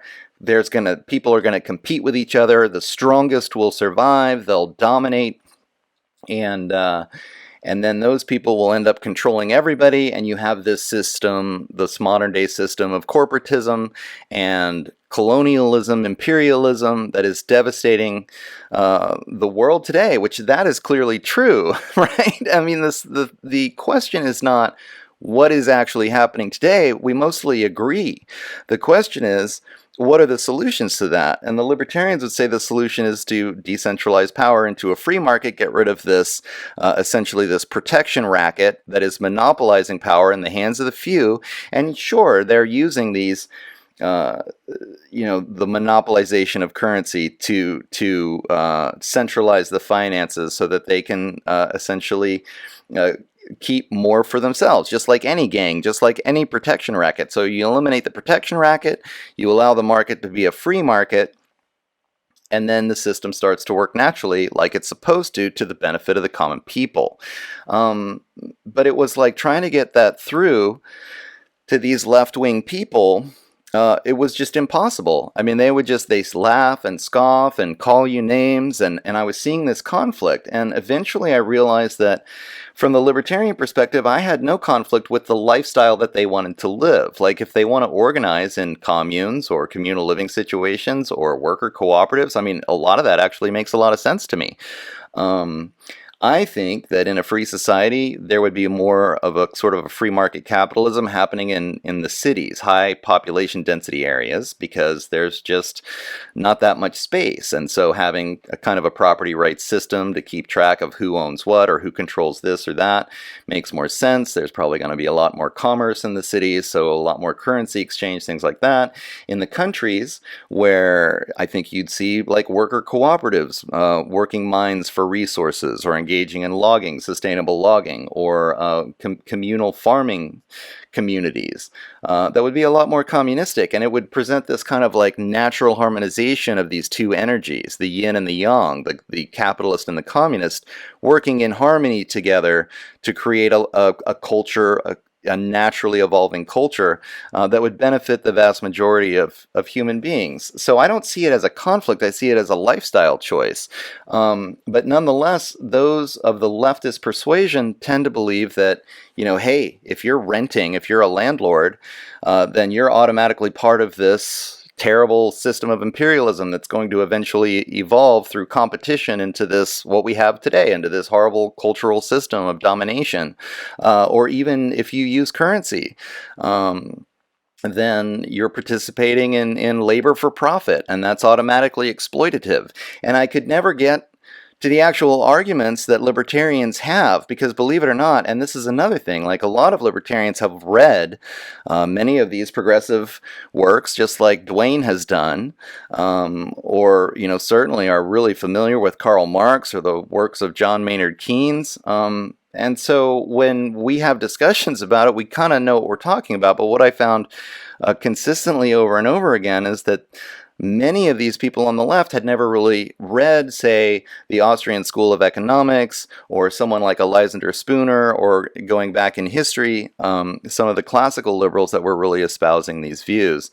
At least in my experience, I haven't had conversations where, they were really able to like cite these people and explain where they're wrong. Sometimes maybe The Wealth of Nations, although I think, again, the invisible hand concept is often really misrepresented. So it was frustrating for me, and I thought that the libertarians are open-minded to collectivist lifestyles. Again, we're not going to say you can't do that, but the collectivist perspective required violence. It requires that, hey, nobody can use a currency, nobody can rent a room, nobody can defend a property around their house. And so it just didn't. It just never really clicked to me. I couldn't get on board with it, and I kept wondering where this mythology came from, that capitalism was so evil, that it was just automatically turns itself into imperialism. And when I started looking at Dwayne's recent work about the history of progressivism, a lot of this really clicked, that this mythology has been propagandized by this group of people initially, continuing onward into the present day, into the technocratic takeover. And all of these have been really heavily funded by the upper classes. And this is the other thing that people don't really seem to get. It's been so ingrained in us that it's about capitalism versus communism. I mean, even the whole Cold War was built on this mythos, and so we're always engaging in this conflict, in this fight, but this mythos isn't really true at all. It's about power versus individual freedom and choice.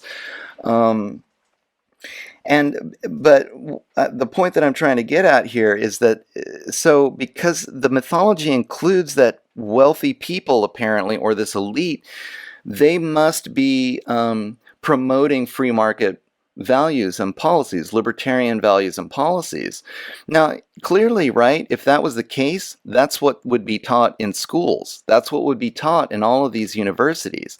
I mean, how is it then, if the upper classes haven't been promoting progressivism this whole time behind the scenes, pretending like it's a movement for the people, then how is it that it's become so popular at the university level? Or how is it that it's being taught at all these institutions where you can clearly point to upper class control?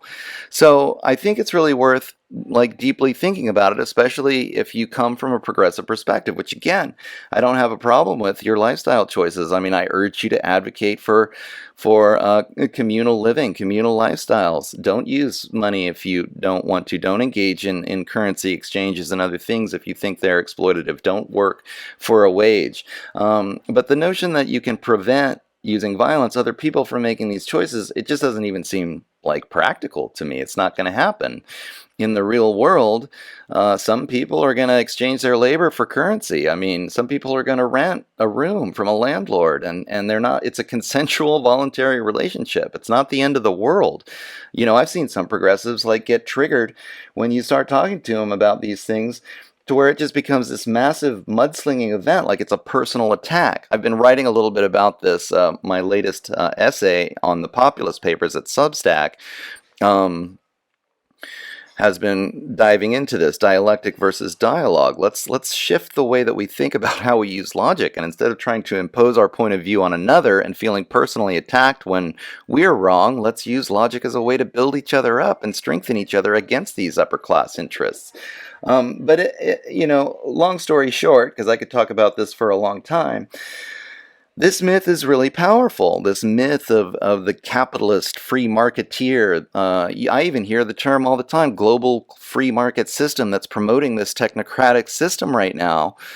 It's like there's nothing free market about globalism. It's all a monopolized market. This is colonialism. This is monopoly capitalism. It's a protection racket. Even the word capitalism gets confusing, and I don't use it anymore to describe a free market or the free agora, which is your personal economics, your home economics. If you want to engage in a free market personally, that's way different than a corporation. I mean, look at what's going on in Ukraine right now.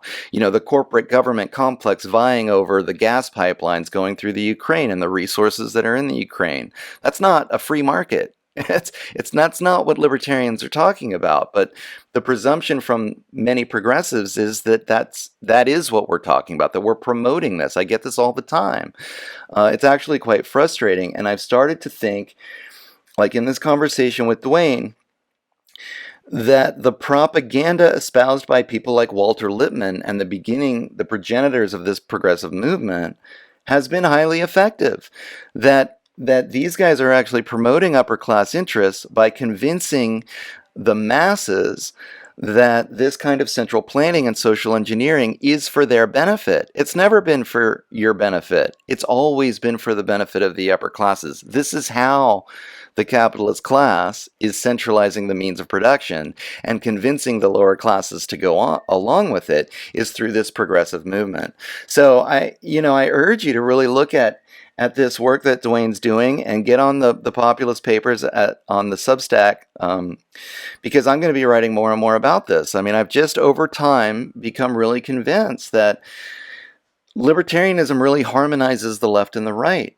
It's this left-wing progressive perspective using this dialectic historical paradigm that is grounded in nothing. And then when you look at the history, it's not the capitalist class isn't promoting free markets. They're promoting progressivism, and they always have.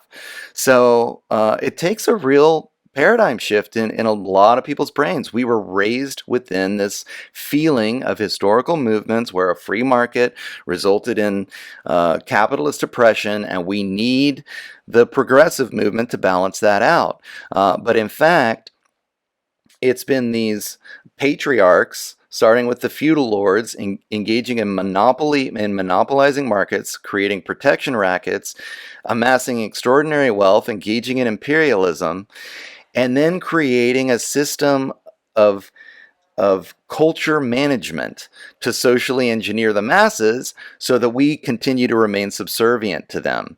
What's actually happening is profoundly different than what so many people believe is what's going on in terms of this larger historical picture. And it's so important, I think, to grasp this as we move forward. It's not just the coronavirus narrative. It's not just the 9/11 narrative. I mean, once you kind of wake up to the amount of propaganda we've been experiencing through the government corporate narrative, you really have to start to wonder, what power do these people had? Certainly, and I really think that starting the foundation system in 1912, 1913, with the passage of the Federal Reserve Act and the income tax, and then the tax-exempt foundation system, this started the public-private partnerships that gave so much control to the upper classes to over our education system, what we learn when we're younger. And then these mythologies, these patriarchal mythologies, I'll argue on the blog, become so ingrained that we have a really challenging time getting out of this. It's like a cult-like programming that's literally happened to most of us. So I've spoken for a long time here, and if you made it to the end of this, I really appreciate it. But I ought to let you go. You can find Dwayne's stuff at the History of Propaganda channel on YouTube or www.bulletproofpub.com. And then, of course, I'll just let you know I'm actually speaking next week with libertarian and New Hampshire secession activist Alu Axelman about his work in just trying to convince people, hey, maybe it's time to just leave this union, set up our own systems of liberation outside of this entire disaster that the United States seems to be becoming, especially after these last 2 years. So stay tuned for that, and you can find that and all of my other work at www.theshiftnow.com. If you haven't checked out the blog, please do. The Populist Papers on Substack. I'm getting into some really interesting things, and I'm excited to be able to bring my own perspective more and more to what's going on here. Instead of just interviewing other people, I'll start to have my own point of view, a little bit more refined and honed through the writing process. So you can check that out as well. And so thanks anyway. Like I said, if you made it to the end of this one, I really appreciate your dedication. And I look forward to interacting with all of you later on in the future. Please feel free to make comments on the blog, my Facebook page, Doug McKenty. I am at D McKenty on Twitter, and we can continue the conversations there. So thanks again, everybody, and we'll talk again next week. Take care.